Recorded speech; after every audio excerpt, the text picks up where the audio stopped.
കൊല്ലം കുന്നിക്കോട് 7 വയസ്സുകാരിക്ക് നേരെ ആക്രമണം ഉണ്ടാകും മുൻപ് തന്നെ ആ പ്രദേശത്ത് തെരുവുനായുടെ കടിയേറ്റത് നിരവധി ആളുകൾ കാണാം. പേവിഷബാധയേറ്റുള്ള മരണവും 1 വർഷത്തിനിടെ വിളക്കുടി പഞ്ചായത്തിൽ റിപ്പോർട്ട് ചെയ്തിട്ടുണ്ട്. നായയുടെ ആക്രമണമേറ്റ പൂച്ചയിലും മാറ്റങ്ങൾ പ്രകടമായി തുടങ്ങിയിട്ടുണ്ട്. അനധികൃത കശാപ്പുശാലകളും അശാസ്ത്രീയമായ മാലിന്യ സംസ്കരണവുമാണ് തെരുവുനായ ശല്യം രൂക്ഷമാകാൻ കാരണം എന്നാണ് നാട്ടുകാരുടെ ആക്ഷേപം. വിളക്കുടി പഞ്ചായത്തിലെ നടവഴികളും ഇടവഴികളും കൈയടക്കി നാട്ടിൽ ഭീതി നിറയ്ക്കുകയാണ് തെരുവുനായ്ക്കൾ. കഴിഞ്ഞ ഓഗസ്റ്റ് 5-നാണ് വിളക്കുടി പഞ്ചായത്തിലെ 10-ാം വാർഡിലെ 47-കാരനായ സാംകുട്ടി തെരുവുനായുടെ കടിയേറ്റ് പേവിഷബാധയെ തുടർന്ന് മരിച്ചത്. എൻ്റെ ഭർത്താവിന് ഈ ഒരവസ്ഥയിൽ തന്നെ മരിച്ചത്. ആഗസ്റ്റ് മാസം 5-ാം തീയതി എൻ്റെ ഭർത്താവ് ഈ പേവിഷബാധ വന്ന് മരിക്കുന്നത്. ഒറ്റ കുഞ്ഞുങ്ങളൊന്നും ഇറങ്ങാനായിട്ട് ഒന്നും ഇറങ്ങിയിട്ടില്ല ഇതുവരെ. ഒന്ന് അന്വേഷണത്തിൽ ഇപ്പോൾ ഈ കുഞ്ഞിൻ്റെ അവസ്ഥ വന്നപ്പോഴാണ് ഇതിനകത്ത് എല്ലാവരും ഇറങ്ങുന്നത്. ഇതിനൊരു നടപടി എടുത്തേ പറ്റൂ. എന്ന് വെച്ചാൽ ഈ വേസ്റ്റ് ഇടുന്ന കാര്യങ്ങളും ഈ സർക്കാരിനകത്ത് ഒരു മുൻഗണന എടുത്തില്ലെങ്കിൽ ഇവിടെയുള്ള കുഞ്ഞുങ്ങളായാലും വലിയവരായാലും എല്ലാം കഷ്ടപ്പെട്ടാണ് ജീവിക്കുന്നത്. അവരെല്ലാം പട്ടി അടിച്ച് തീരാനുള്ള അവസ്ഥയാവും. കുന്നിക്കോട് സ്വദേശി സത്യദാസിന് നായയുടെ കടിയേറ്റത് പട്ടാപ്പകൽ. ഞാൻ രാവിലെ കടയിലോട്ട് പോകുമായിരുന്നു.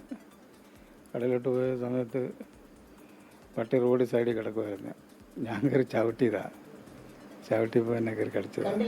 ഇല്ല, ഞാൻ കണ്ടില്ല. ഞാൻ ഫോൺ ചെയ്തുകൊണ്ട് പോയപ്പോൾ പട്ടി അവിടെ കിടക്കുന്ന ഞാൻ കണ്ടില്ല.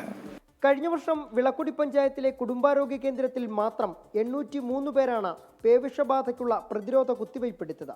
7 വയസ്സുകാരിക്ക് നായയുടെ കടിയേറ്റതിനു പിന്നാലെ 28 പേർ ആന്റി റാബിസ് വാക്സിൻ സ്വീകരിച്ചു.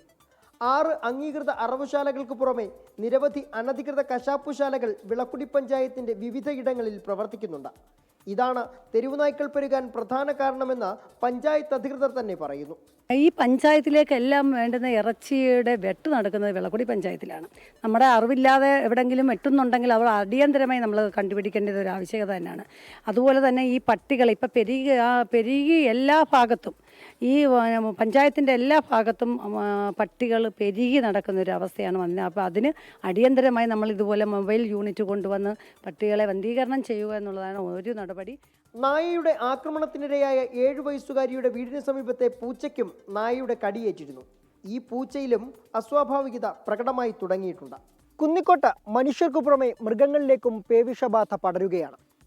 വന്ധ്യംകരണത്തിനപ്പുറം നായ്ക്കളെ പിടിച്ചുകെട്ടി മറ്റിടങ്ങളിലേക്ക് മാറ്റി നാട്ടുകാർക്ക് സുരക്ഷയൊരുക്കണമെന്നാണ് ആവശ്യം ഉയരുന്നത്.